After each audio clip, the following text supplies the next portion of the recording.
and decline in these vitamins and minerals in our foods.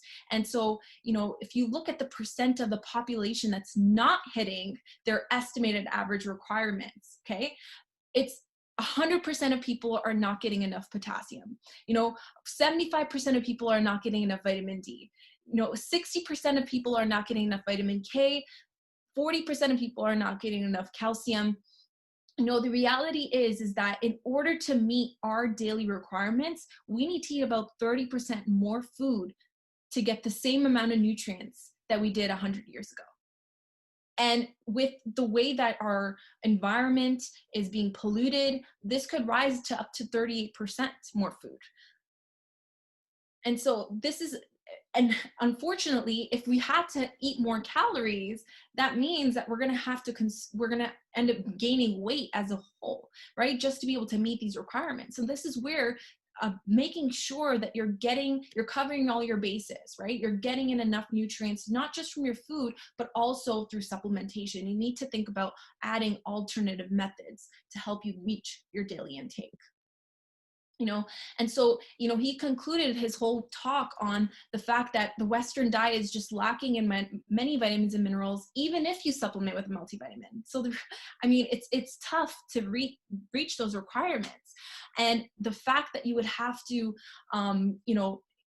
even if you increase that consumption of that whole unprocessed food, there's still a 30% reduction in those nutrients today as compared to 100 years ago. And so eating real food is not enough, right? Whatever that means, real food.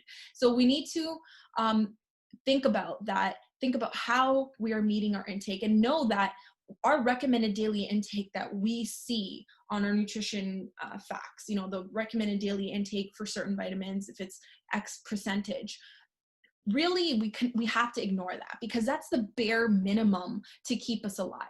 We need to up the ante here and add as much vitamins and minerals in our diet as possible, because then that's how you're going to really feel healthy. That's where you're going to start to feel those beneficial effects. And it's not just with our vitamins and minerals. Like, let's look at what fiber does to our body, right? There's so many studies out there that talk about how fiber intake basically saves lives. It's crucial to help with modern metabolic conditions like diabetes. This article came out where research showed that eating more fibers can increase your life expectancy, but unfortunately our food processing and our manufacturing removes these fibers. So if you think about it, our whole wheat bread is not any more healthier than our white bread. So the reality is that the foods that you see on the shelves containing fiber is not very high. They're ultra processed, and there's just not enough variety of fibers there that you can get from your diet alone. Not all fibers are the same, and not all fibers have that same function. And so there was a second study that showed the difference between eating processed grains versus unprocessed grains. And those that consumed the unprocessed grains showed greater weight reduction. What does that show? That shows that unprocessed grains still have a lot of their fibers intact, right?